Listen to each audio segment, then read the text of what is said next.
The Way of Mindfulness. Yuto awoke to the melodic sound of birdsong, as he did every morning. Sitting up slowly on his straw mat, he took a few moments to meditate and observe his breath. With each inhalation and exhalation, he felt a little more calm and present.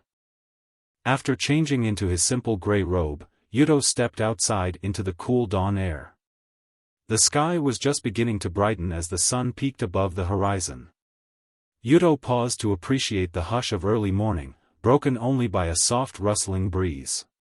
Picking up his rake, Yuto began tending the pebbled garden path, clearing away fallen leaves from the night before.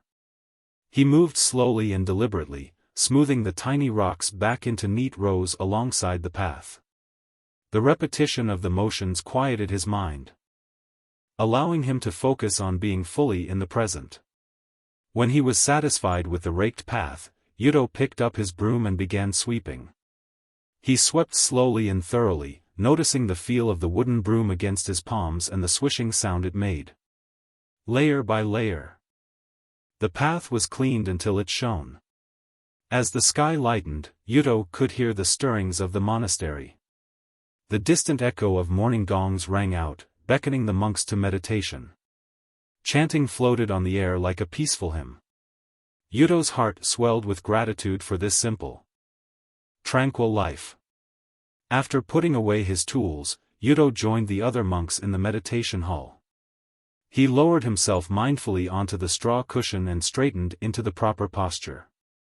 As his breathing settled, thoughts began to dissipate like morning mist. The creak of the hall's wooden door broke the stillness as the head monk entered for teachings.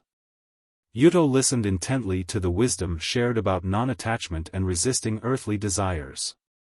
Though he had heard these lessons many times before, Yuto tried to receive them with the freshness of a novice. When the Dharma talk concluded, Yuto helped prepare the morning meal of rice porridge with pickled vegetables.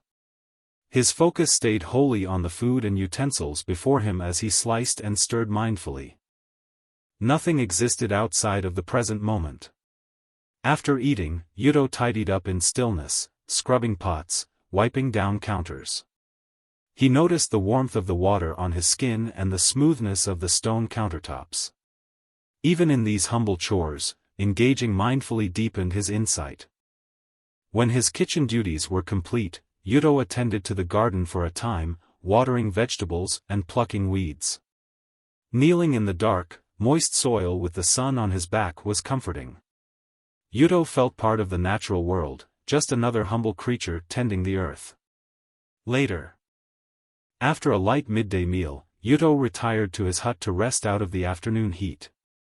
His living quarters were simple, just a straw mat, trunk of belongings, and small shrine with an incense holder. After lighting some jasmine incense in offering, Yuto settled onto his mat to meditate some more. Sitting cross-legged with eyes closed, Yuto tried to clear his mind fully, to just exist in the present moment. But he felt restless today, thoughts of the outside world creeping in.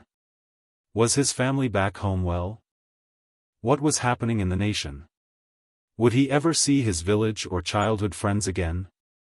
Though rewarding in many ways, temple life could feel confining at times. Whenever these doubts arose, Yuto gently returned his focus to his breath, visualizing thoughts as clouds passing by harmlessly. Still, he longed to know what was happening beyond these walls. Had centuries truly changed the world outside so little? The gong sounded, stirring Yuto from his meditation. It was time for his evening duties in the temple kitchen. As he washed rice and chopped vegetables, the repetitive tasks eased Yuto's mind again. His questions drifted away as he concentrated fully on each step, finding peace in the work itself. That night, after monastery quiet hours had fallen, Yuto lay on his mat unable to sleep. His mind kept returning to the world outside.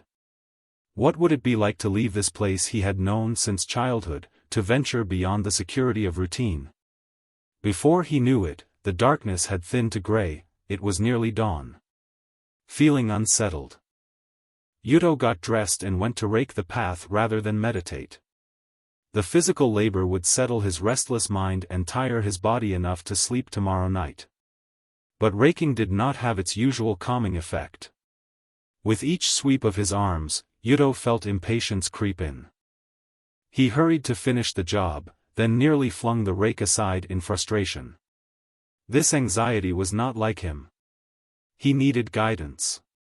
Yuto walked swiftly to the abbot's quarters and requested counsel. The wise abbot, Master Akira, was not shocked when Yuto confessed his restlessness. "It seems you seek something beyond our walls," Master Akira reflected. "Perhaps a pilgrimage is required to show you what lies without." Yuto's heart quickened. A pilgrimage beyond the monastery? But the outside world was surely rife with temptation and distraction. How could Yuto keep his spiritual focus out there? Sensing his hesitation, Master Akira spoke again. "To deepen your practice, it is time to meet the world. Do not fear losing your way.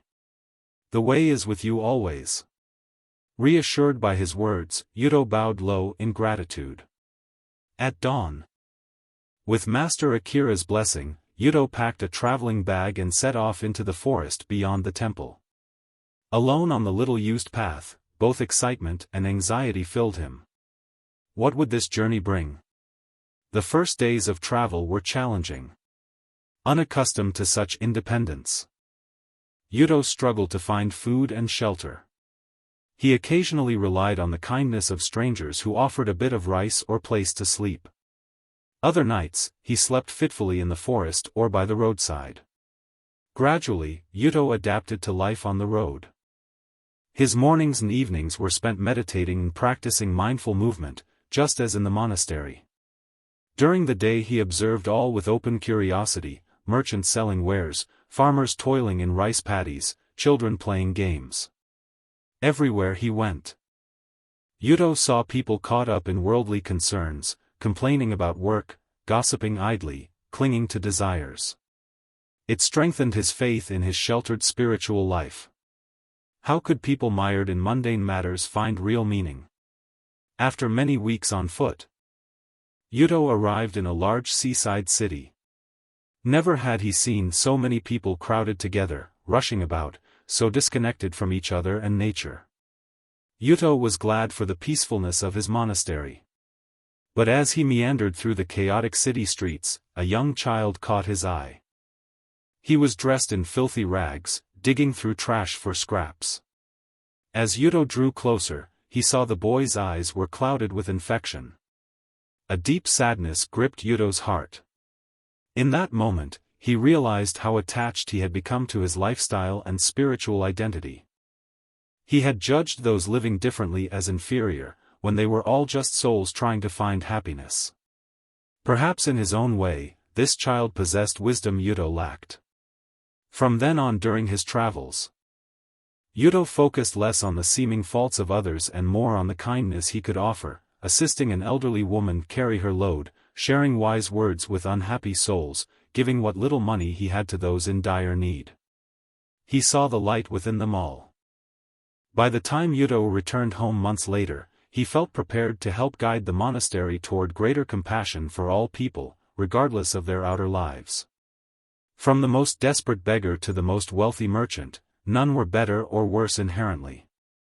Yuto taught the monks that true enlightenment required keeping one's heart open to the suffering in the world, rather than judging or fleeing from it.